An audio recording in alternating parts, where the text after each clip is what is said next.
Bismillahirrahmanirrahim. Assalamu alaikum. This is Munir Ahmed.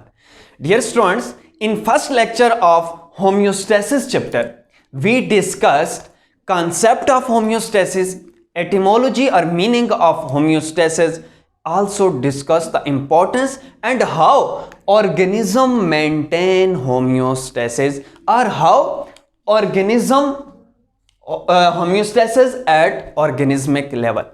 हम उस concept को जस्ट रिवाइज करते हैं ताकि हमारा जो आज का जो लेक्चर है उसके साथ लिंक भी क्रिएट हो जाए और कंसेप्चुअल क्लैरिटी भी हो जाए।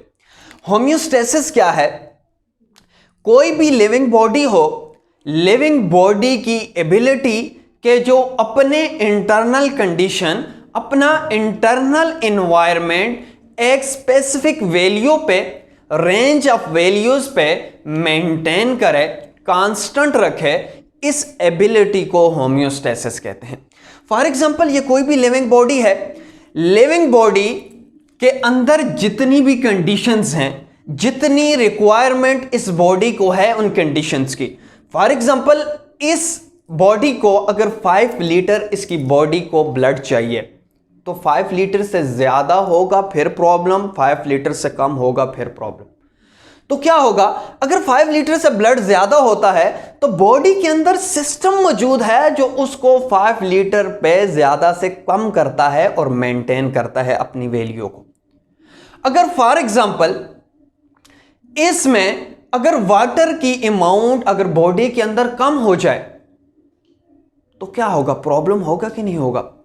अब फिर बॉडी की ये एबिलिटी है, इस एबिलिटी को होम्योस्टेसिस कहते हैं। ये एबिलिटी क्या है? इसको दोबारा अगर वाटर की अमाउंट बॉडी में कम है तो इसको क्या करेगा? दोबारा से इंक्रीज करके अपने लेवल पे मेंटेन करेगा जो बॉडी को रिक्वायर है।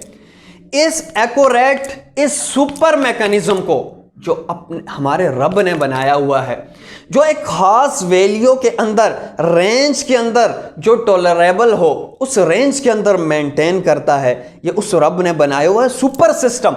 इस सिस्टम को असल में होम्योस्टेसिस कहते हैं, जो वैल्यू में अगर ज्यादा है तो उस वैल्यू पे आके रखेगा, अगर कम है तो उसको ज्यादा करेगा। फॉर एग्जांपल टेम्परेचर है 37 डिग्री हमें रिक्वायर है, 35 से 38 ये नॉर्मल रेंज है टेम्परेचर की। अगर इतनी रिक्वायरमेंट है हमें इतने टेम्परेचर की तो क्या होगा? अगर टेम्परेचर डिक्रीज करेगा तो हमारे बॉडी के अंदर एक सिस्टम मौजूद है जो उसको दोबारा से इंक्रीज करके 38 पे लेके आकर छोड़ देगा और कहेगा बस ठीक है। इस सुपर सिस्टम को होम्योस्टेसिस कहते हैं, जिसने मेंटेन किया, मेंटेनेंस का काम किया। अगर फॉर एग्जांपल 38 से इंक्रीज कर जाता है टेम्परेचर तो फिर हमारे पास बॉडी के अंदर एक ऐसा सिस्टम है जो क्या करेगा? 35 पे लाकर दोबारा छोड़ देगा, एक नॉर्मल वैल्यू पे दोबारा छोड़ देगा। इसको क्या कहते हैं? होम्योस्टेसिस कहते हैं। ये तो इसका कॉमन सा कॉन्सेप्ट था। अगर वो लेक्चर आपने नहीं देखा तो प्रीवियस इस वीडियो की डिस्क्रिप्शन में भी लिंक मौजूद है, आप वहां से विजिट कर सकते हैं। फिर हमने ऑर्गेनिज्मिक लेवल पे होम्योस्टेसिस को डिस्कस किया था। फॉर एग्जांपल ऑर्गेनिज्म है, फॉर एग्जांपल मेरी एग्जांपल नहीं, ये ऑर्गेनिज्म है, एक्सटर्नल एनवायरनमेंट में चेंजिंग आएगी। ये जो एक्सटर्नल एनवायरनमेंट है, अभी एनवायरनमेंट को हम डिटेल से डिस्कस करेंगे कि एनवायरनमेंट क्या है, जनरली समझते हैं। एक्सटर्नल एनवायरनमेंट में जब चेंजिंग आई तो हमारा जो इंटरनल एनवायरनमेंट है, अंदर का जो एनवायरनमेंट है, उसके अंदर भी चेंजिंग आएगी। अब बॉडी, पूरी बॉडी जब उस एक्सटर्नल एनवायरनमेंट में जो चेंज आई उसकी वजह से इंटरनल एनवायरनमेंट में चेंज आई, उसको जब रिजिस्ट करेगी, कहेगी कि बाहर का एनवायरनमेंट अगर चेंज होता है तो चेंज होने दो, लेकिन इंटरनल बॉडी का एनवायरनमेंट चेंज नहीं होने देगा। इसको ऑर्गेनिज्मिक होम्योस्टेसिस कहते हैं, क्योंकि as a whole organism, organismic homeostasis, क्योंकि as a whole organism resist करता है और क्या करता है? बॉडी की कंडीशंस को मेंटेन करता है। इस होम्योस्टेसिस को ऑर्गेनिज्मिक होम्योस्टेसिस कहते हैं।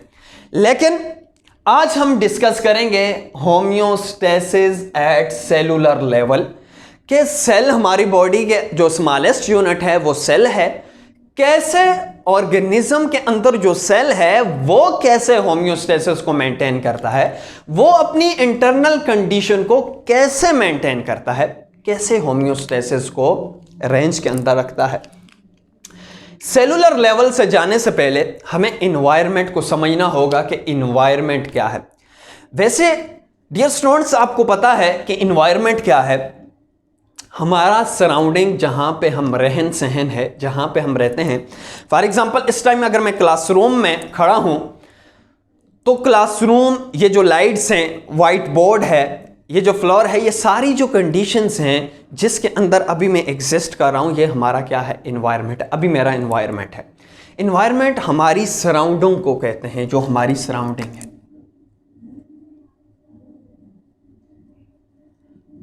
ये तो कॉमन सी बात है, हमारी सराउंडिंग को एनवायरनमेंट कहते हैं। लेकिन बायोलॉजी में एक एनवायरनमेंट एक्सटर्नल है, ये वाला एक्सटर्नल एनवायरनमेंट है, लेकिन एक एनवायरनमेंट हमारी बॉडी के अंदर वाला एनवायरनमेंट है। फॉर एग्जांपल ये ऑर्गेनिज्म है, ऑर्गेनिज्म का ये जो बाहर वाला एनवायरनमेंट है, ये वाला जो एनवायरनमेंट है, इसको हम एक्सटर्नल कहेंगे, एक्सटर्नल। लेकिन जो बॉडी के अंदर ये जो सेल्स हैं, टिश्यूज हैं, वेसल्स हैं, जो डिफरेंट फंक्शन, ब्लड है, साल्ट्स है, सॉल्यूट्स है, वाटर है, ये सारे के सारा जितना भी अंदर का जो मटेरियल है, ये इंटरनल एनवायरनमेंट है, इंटरनल एनवायरनमेंट है। सो एनवायरनमेंट की बेसिक 2 टाइप्स हैं। एक को हम एक्सटर्नल एनवायरनमेंट, एक को इंटरनल एनवायरनमेंट कहते हैं। एक्सटर्नल एनवायरनमेंट क्या है? वो एनवायरनमेंट जो बॉडी से बाहर है, ये जो लिविंग बॉडी से बाहर मौजूद है, इसको एक्सटर्नल एनवायरनमेंट कहते हैं, present outside the body. But वो एनवायरनमेंट जो हमारी बॉडी के अंदर का एनवायरनमेंट है, उस एनवायरनमेंट को हम इंटरनल एनवायरनमेंट कहते हैं, विद इन बॉडी। क्लियर है? अच्छा, इंटरनल एनवायरनमेंट को हमने फर्दर 2 कैटेगरीज में डिवाइड किया है। कौन सी कैटेगरीज हैं? एक को हम एक्स्ट्रा सेलुलर कहते हैं, एक को हम इंट्रा सेलुलर कहते हैं। अब एक्स्ट्रा सेलुलर क्या है, इंट्रा सेलुलर क्या है? फॉर एग्जांपल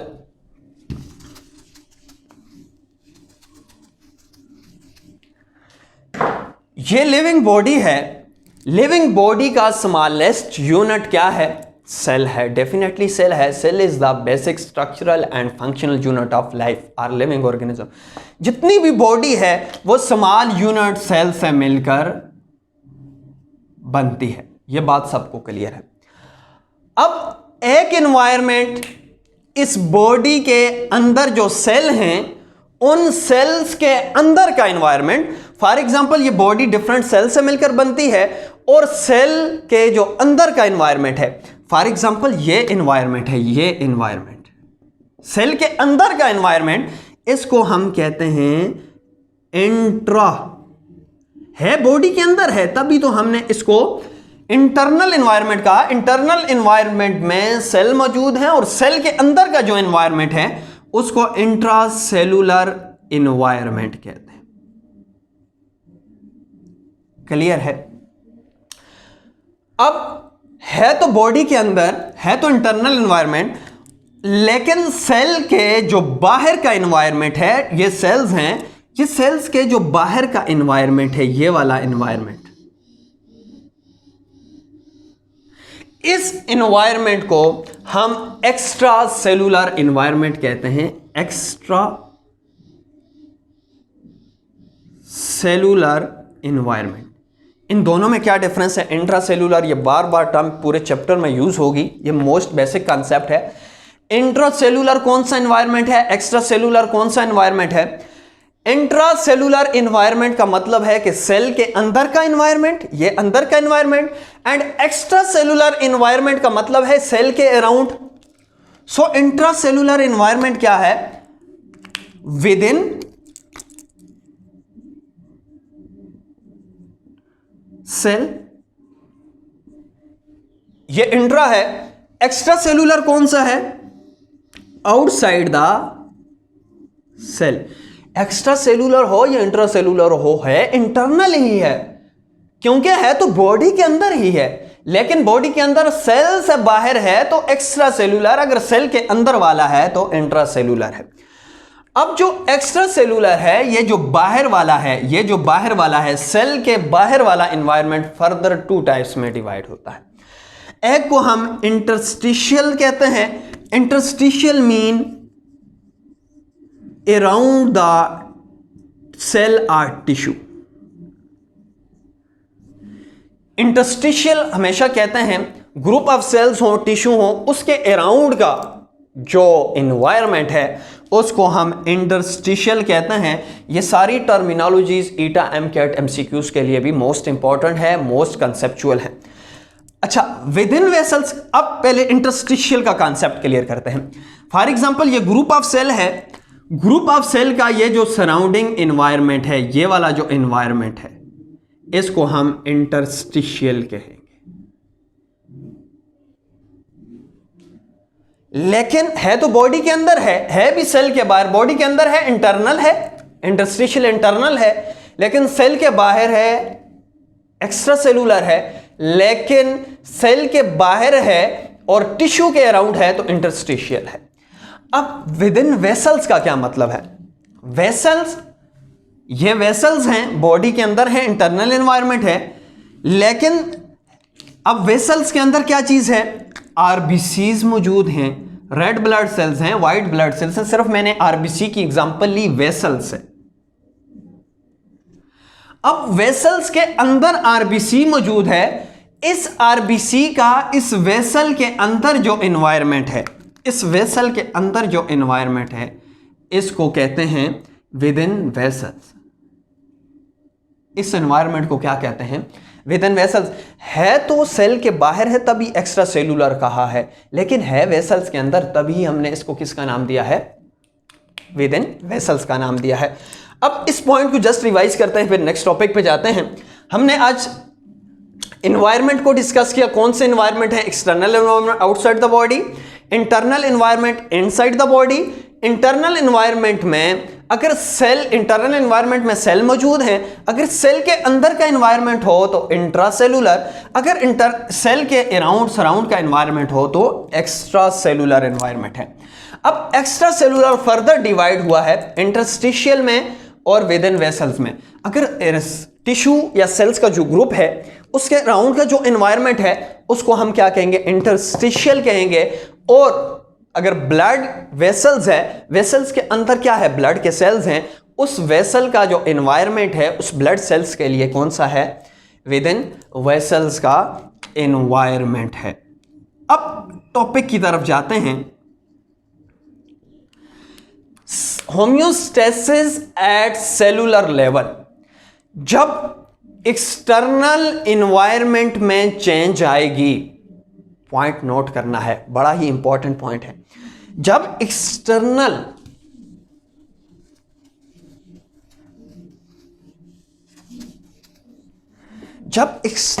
एनवायरनमेंट में चेंज आएगी, फॉर एग्जांपल चेंज आ गई, ये एक्सटर्नल एनवायरनमेंट है, आउटसाइड द बॉडी है। जब एक्सटर्नल एनवायरनमेंट में चेंज आएगी तो एक्सटर्नल एनवायरनमेंट में चेंज आने के साथ इंटरनल एनवायरनमेंट में भी चेंज आएगी। क्या चेंज आएगी? इंटरनल एनवायरनमेंट में ये जो इंटरस्टिशियल एनवायरनमेंट है, ये जो इंटरनल एनवायरनमेंट में है, इसमें भी चेंज आएगी। लेकिन जब ये वाला रेजिस्ट करेगा, चेंज नहीं होने देगा, मेंटेन करेगा, इसको ऑर्गेनिज्मिक लेवल ऑफ होम्योस्टेसिस कहते हैं। लेकिन जब चेंज आएगी, चेंज एक्सटर्नल एनवायरनमेंट में आई, लेकिन एक्सटर्नल एनवायरनमेंट में आने के साथ साथ इंट्रासेलुलर जो सेल के अंदर का एनवायरनमेंट चेंज हुआ है उसको भी चेंज करेगा एक्सटर्नल एनवायरनमेंट। जब सेल का एनवायरनमेंट चेंज होगा, इंट्रासेलुलर एनवायरनमेंट चेंज होगा, तो सेल उस चेंज को दोबारा से मेंटेन करेगा, उस चेंज को चेंज नहीं होने देगा, बल्कि उसको कांस्टेंट लेवल पे, अगर कोई भी यहां पे टेम्परेचर ज्यादा हुआ है, इंक्रीज किया है टेम्परेचर ने, तो उसको सेल क्या करेगा, रिजिस्ट करेगा, कम करेगा। वाटर की अमाउंट अगर सेल के अंदर ज्यादा है तो उसको क्या करेगा, एक्सक्रीट करेगा, अगर कम है तो एब्जॉर्ब करेगा। अब इस लेवल को, सेलुलर लेवल के रेजिस्टेंस को, होम्योस्टेसिस की मेंटेनेंस को हम क्या कहते हैं, homeostasis at cellular level. Again revise कर रहा हूं इस पॉइंट को। जब एक्सटर्नल एनवायरनमेंट में चेंज आएगी तो इंट्रासेलुलर एनवायरनमेंट में भी चेंज आएगी, लेकिन सेल क्या करेंगे, उस चेंज को मेंटेन करेंगे। जब उस चेंज को मेंटेन करेंगे, मींस मेंटेन का यहां पे मतलब है होम्योस्टेसिस। जब होम्योस्टेसिस करेंगे तो उसको हम कहेंगे होम्योस्टेसिस एट सेलुलर लेवल। लेकिन यह बात भी याद रखनी है, हमारे इंटरनल एनवायरनमेंट में इतनी ज़्यादा चेंजिंग नहीं आती, क्योंकि हमारे रब ने एक प्रॉपर सिस्टम हमारी बॉडी के अंदर बनाया हुआ है। अगर चेंज आ भी जाए तो उसको क्या करता है, अपने लेवल पे रखता है। लेकिन जो सबसे ज़्यादा चेंज आती है इन्वायरमेंट में, वो एक्सटर्नल इन्वायरमेंट में आती है, वाइडली चेंज।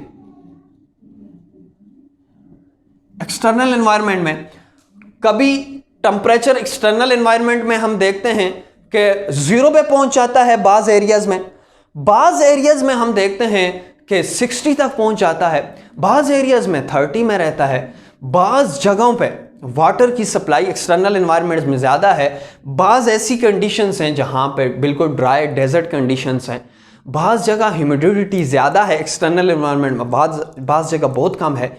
मीन्स के एक्सटर्नल एनवायरनमेंट में वेरिएशंस, फ्लैक्चुएशंस, चेंजिंग सबसे ज़्यादा आती हैं, लेकिन इंटरनल एनवायरनमेंट में बहुत कम आती हैं।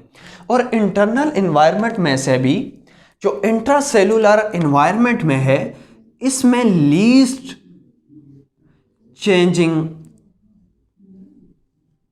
आती हैं, सबसे कम जो चेंजिंग आती हैं। सबसे ज़्यादा जो चेंजिंग आती हैं वो एक्सटर्नल एनवायरनमेंट में आती रहती हैं, लेकिन जो सबसे कम चेंजिंग आती हैं वो लीस्ट चेंजिंग जो आती हैं वो सेल्स के अंदर आती हैं। क्यों? क्योंकि बॉडी के अंदर स्पेसिफिक मैकेनिज्म, कंट्रोल सिस्टम मौजूद हैं जो इस चेंजिंग को मेंटेन करते हैं। जो हमारा नेक्स्ट टॉपिक है कि इस चेंजिंग को कैसे मेंटेन किया जाता है। कंट्रोल सिस्टम हमारी बॉडी के अंदर एक ऐसा सिस्टम है जो इस चेंजिंग को दोबारा, अगर कोई भी कंडीशन है, glucose level, sugar level, body का temperature, water level, solutes level ज्यादा हो गए हैं, तो बॉडी के अंदर एक प्रॉपर सिस्टम है, वो क्या करेगा, उसको बराबर अपने लेवल पे लेके आएगा। इस वजह से इस लेवल पे सबसे ज्यादा कम चेंजिंग होती है। अब होम्योस्टेसिस की एडाप्टेशन पे बात करते हैं, या इसके मेन फंक्शंस पे बात करते हैं। मैंने यहां पे 2 पॉइंट्स लिखे हैं एडाप्टेशंस में, और ये 2 पॉइंट्स मोस्ट इंपॉर्टेंट है कंसेप्चुअल क्लियरिटी के लिए, क्योंकि स्टूडेंट्स को ये कंफ्यूजन होती है कि होम्योस्टेसिस का काम है, फॉर एग्जांपल टेम्परेचर, हमारी बॉडी को अगर 37 डिग्री चाहिए तो होम्योस्टेसिस क्या करेगा, इस टेम्परेचर अगर ज्यादा है तो 37 पे आकर फिक्स कर देगा, अगर कम है तो 37 पे आकर फिक्स कर देगा। अब हमेशा याद रखना है, होम्योस्टेसिस का काम है किसी भी कंडीशंस को, अगेन रिवाइज कर रहा हूं, होम्योस्टेसिस का जो मेन फंक्शन है, बॉडी के अंदर जितनी भी कंडीशंस हैं उसको एक टॉलरेट रेंज या वैल्यूज पे मेंटेन करना है। फॉर एग्जांपल अगर बॉडी का टेम्परेचर 37 चाहिए तो हमारी बॉडी के अंदर अल्लाह ने ऐसा सिस्टम बनाया हुआ है कि बॉडी 35 से 38 तक टॉलरेट कर सकती है इस वैल्यू को। तो होम्योस्टेसिस का मेन फंक्शन क्या है, इन वैल्यूज को इन रेंजेस में आकर मेंटेन करना है।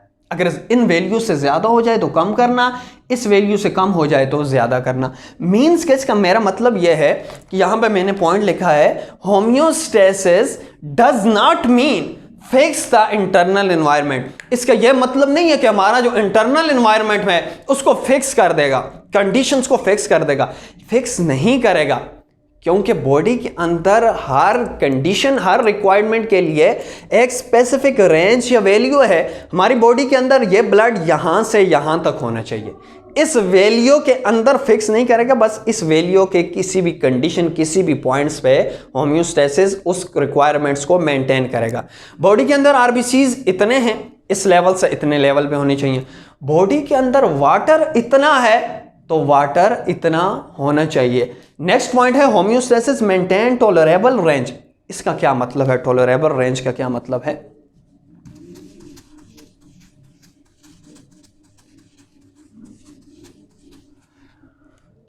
फॉर एग्जाम्पल, ये कोई भी लिविंग बॉडी है, लिविंग बॉडी के अंदर ये क्या है? फॉर एग्जाम्पल, ये लिविंग बॉडी के कोई टिश्यू है या सेल है या कोई भी ऑर्गन है। अब अगर ये बहुत ज़्यादा कोई भी इंडिविजुअल है, अगर ये वाटर ड्रिंक करता है बहुत ज़्यादा, लेकिन बॉडी को, इसको इमेजिन कर रहा हूं, for example 6 litre to 8 litre body को वाटर रिक्वायर है।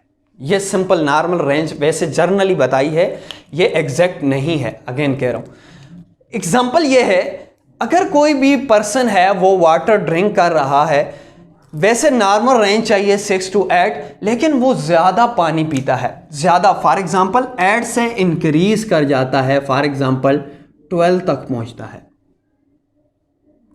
तो प्रॉब्लम है ये नहीं है। एक्सटर्नल इन्वायरमेंट में अगर पानी ज़्यादा है तो पानी ज़्यादा ड्रिंक करेगा। अब पानी जो इसकी जो मैक्सिमम वैल्यू है उससे क्या करेगा? इंक्रीज करेगा, तो क्या होगा? प्रॉब्लम होगा कि नहीं होगा?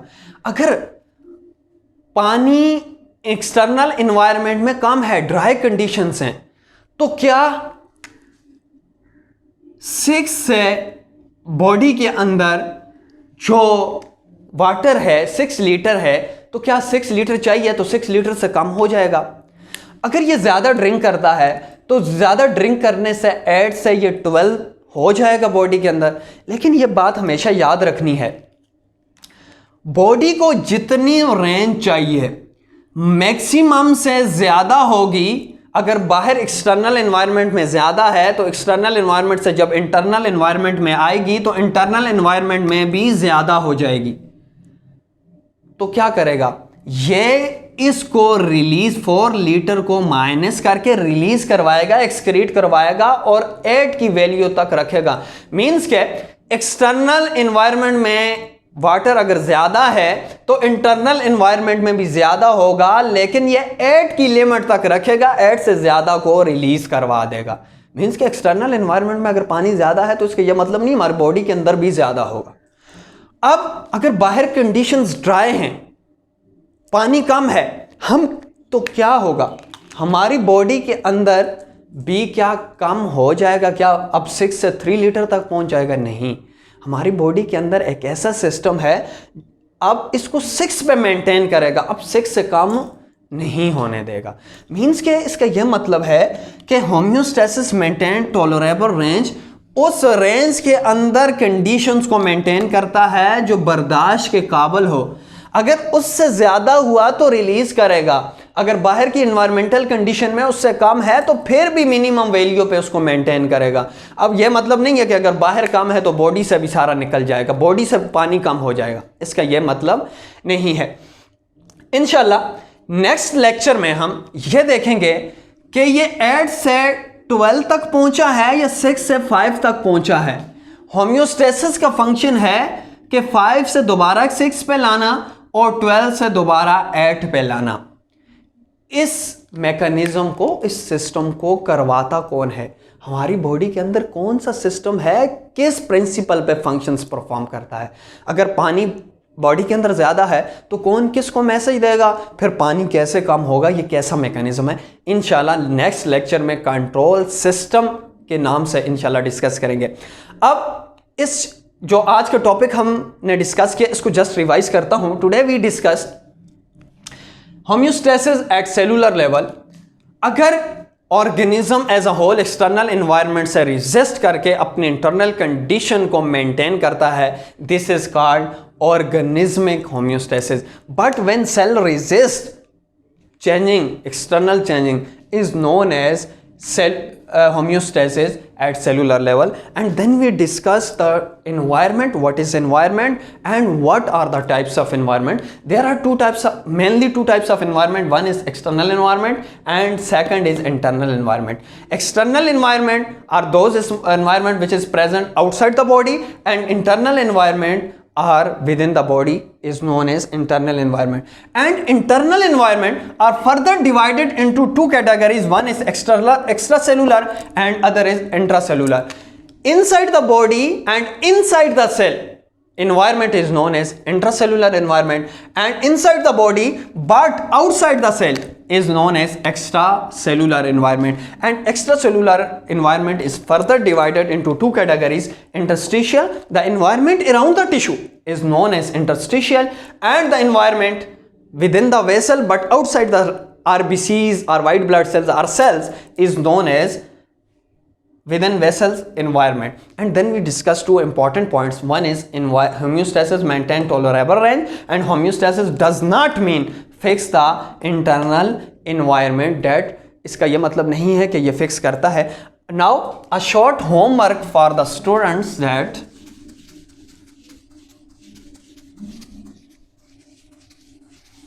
write the short note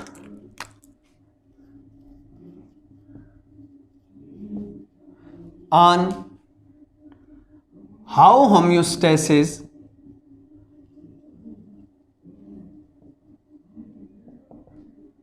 maintain at cellular level.